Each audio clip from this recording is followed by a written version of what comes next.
Dis-toi, Edouard Alfred, il vous connaît. Ah, quand même. Ah, bravo. Bravo, Edouard Alfred. Ah, vous êtes venus? Vous savez que c'est la seconde fois que les allumettes me sauvent la vie. Ou qu'elles me sauvent la mort. La première fois, c'était à Padirac, en 1895. Nous avions fait naufrage sur la rivière souterraine. On était dans le noir absolu. Et ce n'est qu'à la troisième boîte qu'une étincelle a daigné jaillir. Mais ici c'est bien plus sombre encore. Ici, c'est le Styx. J'ai plaisir à vous voir sur ces berges et sur la bonne rive. Tâchez d'y rester. Je remercie toute l'assistance présente, à commencer par Bernard Sébille, qui nous vient de Belgique, et avec le drapeau de l'Union belge de Spéléo, qui est un petit peu déçu qu'on n'ait pas de faillon, mais ça se fait plus beaucoup en France, quoi. Et ça fait un bout de temps qu'on pensait à rendre hommage à Edouard Alfred, mais c'est lui qui a tout boosté, voilà, qui a mis un coup d'accélérateur au bon moment. Alors merci aux autorités du cimetière, à la conservation et au gardiennage. Merci à la Fédération française de Spéléo qui est présente, représentée par José Prévost et par Pierre Mouriot. Et nous-mêmes, je représente le Spéléo Club de Paris, qui est le groupe Spéléo du français, j'arrive à le dire. Donc merci également au COSIF qui est représenté par Pascalette. Allez là, voilà. Et enfin merci à tous et à tous les clubs, que je ne citerai pas parce que je suis sûr d'en oublier. Bernard, c'est l'Union belge de Spéléo. Mais ça se dit aussi en flamand, mais ça je ne vais pas m'y risquer. Voilà. Donc merci à tous et à toutes qui faites vivre la spéléologie. La spéléologie, c'est un mot que j'ai créé après avoir hésité entre grottologie et spéologie, qui a l'avantage de désigner toutes les cavités, qu'elles soient naturelles ou artificielles. Et ça a donné biospéologie, qui a eu une certaine fortune pendant quelques temps et qu'on a abandonné parce qu'il y avait un hiatus. Voilà, ben ici je suis pas trop mal, hein. Je suis pas trop mal ici, c'est un HLM vertical où je suis avec mon papa, ma maman et puis mon épouse Aline qui est la dernière arrivée ici en 1951. Je suis pas trop mal, je suis à une portée de fusil de la rue d'Aumale où je résidais de mon vivant, c'est de ce côté, et à une centaine de mètres de l'avenue des Carrières, Carrière de Gite, c'est de l'autre côté.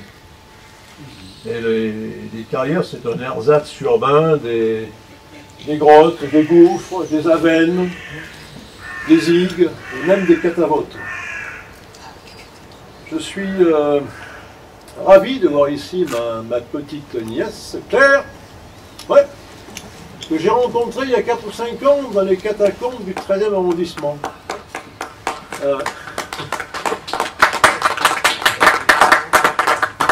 Vous savez, il existe un passage secret, il ne faut pas le répéter. De temps en temps, je m'échappe. Et mon arrière-petit-neveu, Louis, qui est spéléo confirmé, et qui explore les cavités du Laos. Il est là avec son frère Antoine, de l'autre côté. Très bien. À côté de sa maman. La maman est bien encadrée. Voilà. Hein? Et c'est notre président du Spéléo de Paris, depuis peu. Et puis il y a tous les autres, ceux qui sont sur la mauvaise rive du Styx. Salut à toi, Louis Balzan, découvreur de la veine noire, photographe émérite de ta Lozère et de ton Aveyron qui te virent croître et grandir. Salut à toi, Norbert Casteret, fils spirituel qui poursuivit mon œuvre dans les deux sens du terme, explorer et relater. La spéléologie te doit beaucoup. L'humanisme aussi. Salut à toi, Robert de Joly. Toi, bien avant que Brel ne le chante, je t'aimais pas bien. Aujourd'hui que tu dors à mes côtés, sur la rive interne du périphérique, du Styx, confortablement allongé sur ton canot pneumatique retourné, comme un Padirac, je dois avouer que j'ai commis le péché d'orgueil à ton égard. Ah, merci, je voyais plus rien. Ah, c'est beau le progrès. Allumage au gaz. Et...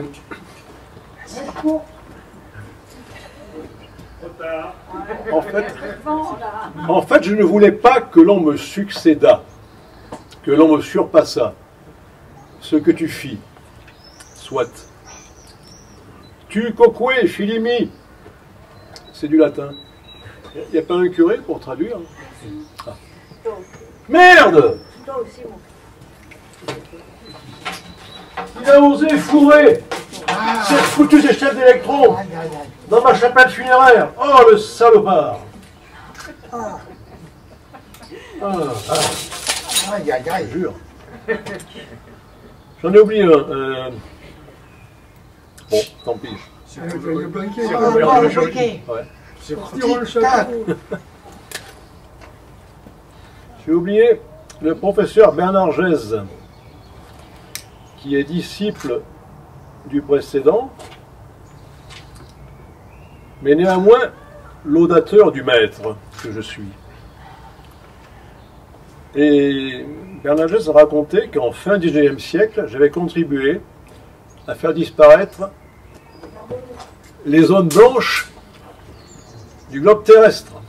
Il ne reste plus maintenant de ces zones blanches que sous terre. Et ce sont des zones noires. Ce qui nous amène à poser la question fondamentale. Pourquoi allons-nous sous terre? Que l'on peut rapporter à une question plus vaste. Pourquoi vivons-nous? Oh, le début, on n'y est pour rien. C'est papa et maman.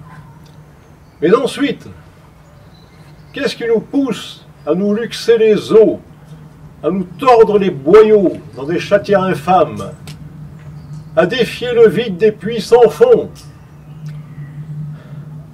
à nous rouler dans la glaise, à braver le froid, l'humidité, l'esprit du renoncement, parfois aussi.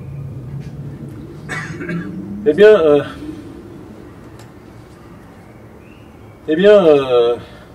c'est sûr que, comme disait ma grand-mère, qu'une belle situation, je sais pas moi, avouée au tribunal de commerce, ou alors le mieux, le fin du fin, le nec plus ultra, une carrière militaire, avec le sous-fifre qui brosse les galons, c'eût été beaucoup mieux, plus rémunérateur aussi. Bon, je ne dis pas que je suis anarchiste, quoique, par les actes. Il paraît qu'il faut tuer le père. Bon, c'est fait. Mais je m'égare. Je vois ici, sur les gradins de cet amphithéâtre improvisé, une jeunesse ardente, une jeunesse âgée, qui, si elle me fait regretter de ne pas avoir eu d'enfant, me fait croire au progrès, ou tout au moins à la survie de l'humanité. Je retourne donc dans mon trou, après avoir mouché ma chandelle, et vous avoir salué. Vive la spéléologie! Vive les grottes dont les galeries se rejoignent et nous rassemblent! Et, quelque incongru que ça puisse paraître en ces lieux, vive la vie, quoi! Vive Édouard!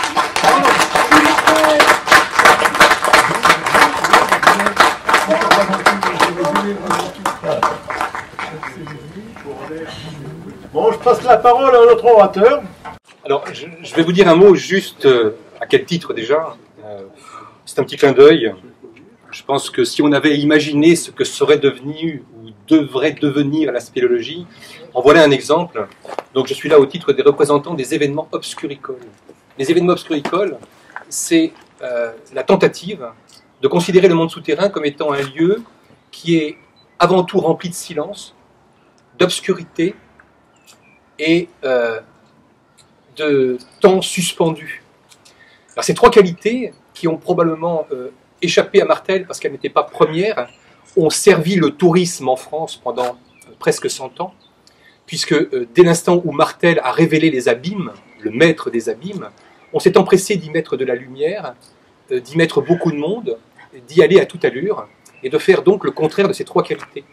Et donc il y a quelques années, on a essayé de réhabiliter ce qui faisait, à notre sens, aujourd'hui en 2017, une valeur première, celle du silence, d'un lieu de refuge, qui est le contraire du tumulte de la surface.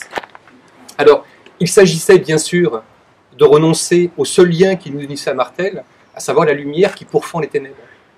Et la raison pour laquelle on a conçu pas grand-chose, simplement un prolongement du corps. Lorsqu'on rentre sous terre et qu'on n'a pas de lumière, on est tous soumis aux mêmes impératifs. C'est-à-dire que tous, que l'on soit japonais, que l'on soit dogon ou que l'on soit australien, on a tous trois gestes qui invariablement se reproduisent. Le noir est complet, donc la première appréhension qu'a l'humanité, c'est de la crainte de tomber dans un trou. Et donc tout le monde marche comme ceci, avec un pied devant. Le second geste est de se protéger le visage. Voilà. Et ensuite, avec le second bras, donc d'essayer de décrypter le passage et d'avancer dans la galerie. Donc le casque qui est rempli de palpes tactiles, il fait sourire, mais il fonctionne très bien. C'est-à-dire qu'il libère un bras et il permet de déceler les obstacles d'une galerie et donc de profiter pleinement de ses deux mains. Bref, c'était intéressant de souligner qu'une cavité peut être abordée autrement que sous l'aspect de l'investigation à des fins de découverte. Elle est avant tout un lieu de découverte pour soi, pour les autres, dès l'instant où on s'y engage à plusieurs. Voilà, donc les événements obscuricoles, il me semblait important, au terme de cette journée, de le placer dans le sillage de l'exploration de Martel. Je vais vous lire un petit texte qui n'est pas nouveau, qui a été écrit en 1930 par des géographes, parce que bon, Martel est spéléologue, certes, mais au travers de son analyse, de son observation et de ses études, il s'est avéré être finalement un fin géographe. Et ce petit texte, très court, je trouve qu'il rend bien compte de ce qu'il a apporté au monde de la géographie et de la lecture des paysages. Donc le petit texte est extrait de la revue géographique des Pyrénées et du Sud-Ouest. C'est un texte qui a été écrit par Jean Semet, on est en 1938. C'est au sujet de la France ignorée, donc l'ouvrage de Martel qui vient de paraître, son tome 2. Monsieur Édouard Alfred Martel est une des personnalités les plus marquantes parmi les géographes de la première heure. Son originalité est d'être venu à la science par amour de la nature. Ses œuvres, écrites avec l'enthousiasme de la découverte, ont déterminé bien des vocations géographiques, celles, entre autres, de l'auteur de ces lignes. Il a eu des admirateurs fervents qui, sans être précisément des disciples, sont venus à la géographie par la spéléologie. Travailleur infatigable, il a exploré la plupart des régions calcaires d'Europe et a publié le résultat de ses recherches en une masse imposante d'articles et de livres. On lui doit l'étude de la circulation souterraine des eaux en pays fissurés. Il est le créateur de la science des cavernes, spéléologie ou spéologie, qu'il appelle maintenant hydrogéologie. Depuis 1888, tout un monde souterrain a été ainsi révélé et les lois de sa formation et de son évolution précisées. Il a insisté sur les conséquences hygiéniques, sa loi sur la pollution dès 1920, la date est peu probable, mais en gros c'est cette date, pardonnez-moi, je la préciserai plus tard, faites-moi confiance, sur les conséquences hygiéniques et agricoles de cette circulation. Donc une incidence civile qui va bien au-delà d'un aspect purement de découverte. Au total, si ce livre, La France ignorée, est bien, comme l'annonce son introduction, un ouvrage de vulgarisation des problèmes relatifs à la spéologie, ce n'est certes pas un travail de simplification, tout au contraire. C'est une véritable encyclopédie. Et si l'on a des raisons de ne pas toujours suivre M. Martel dans ses critiques, on ne peut s'empêcher d'admirer son effort, la variété de ses découvertes, la précision de ses observations, son amour désintéressé d'une science dont il doit être regardé comme l'un des principaux initiateurs. Et alors, ça n'aura pas échappé sûrement à peut-être Yvan, qui est parmi nous là, à l'école des mines. Bon, l'école des mines à Paris est ponctuée de magnifiques escaliers avec des épigraphes, des frontons, des peintures qui toutes évoquent le monde géologique, le monde de la géographie. Et il y en a une qui est une sorte de métaphore, je trouve, qui résume assez bien l'œuvre de Martel, pour peu que l'on troque Simpango, vous allez voir, c'est l'ancien Japon, que l'on troque les mines par les grottes. Je trouve que la phrase dit beaucoup. Ils allaient conquérir le fabuleux métal que Simpango mûrit dans ses mines lointaines. Ce vers, c'est José Maria de Heredia. Ils allaient conquérir le fabuleux métal qui mûrit dans ses veines, que Simpango, pardon, mûrit dans ses veines. Et je trouve que cet élan, donc, inextinguible, des découvreurs à aller découvrir des choses, que ce soit du métal, ou que ce soit des grottes, des espaces, est parfaitement superposable avec l'activité de Martel. Voilà, je vous remercie.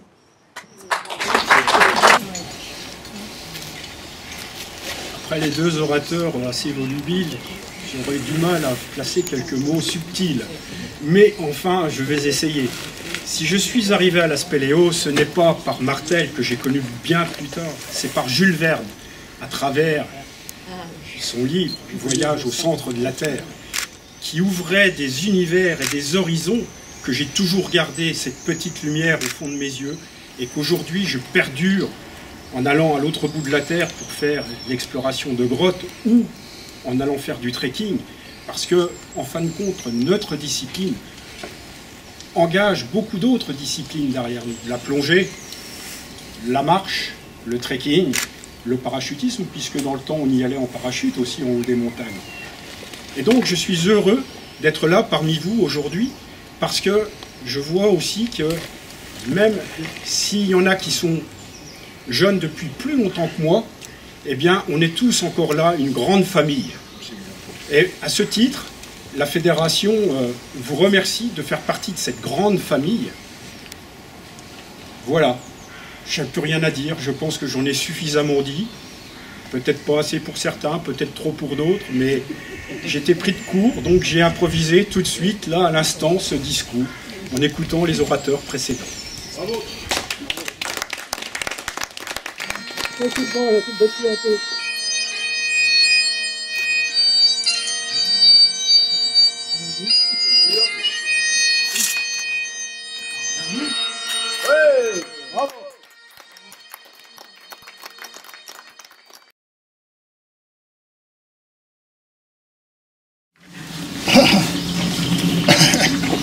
Parti du fief de Poursognac, quand, poudreux, noir comme un canac, j'arrivais hier à Messac, mon cœur faisait un petit tac. Et, percevant à l'estomac l'angoisse d'un vague micmac, je pensais, aurais-je le trac au fond du puits de Padirac? Dans cet antre où l'eau fait flic-flac, nous trouvâmes charmant bivouac, et du Cahors, et du Barsac, et des truffes, et du cognac. On y canote sur un lac, on peut même y tailler un bac. Bientôt, la troupe de Messac y jouera Orphée, d'Offenbach ou Cyrano de Bergerac. Bref, j'accrocherai mon hamac au puits de Padirac. Gouffre élégant, habille mon frac, caverne où nul féroce drac n'ouvre la gueule ou l'estomac pour happer l'étranger. Merci de nous avoir sans craque exhibé le fond de ton sac. Tes beautés, noir Padirac, nous parlerons ab hoc, ab hac, dans les journaux de Ribérac, de Nontron, même de Mauriac. Palissé, Cahors et Souillac, Alvignac, Salignac, Vérac, Gagnac, Gignac, Cap-de-Nac. Ô terre des rimes en lac, ta merveille, c'est Palirac. Voilà.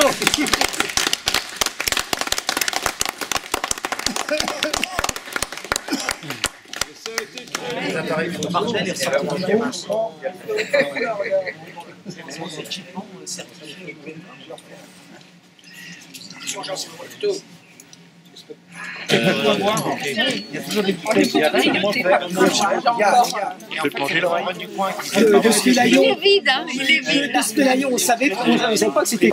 Je vais ouvrir la boîte. Oh là là, ça y est, t'es parisien maintenant. Hein, il est de Montmartre.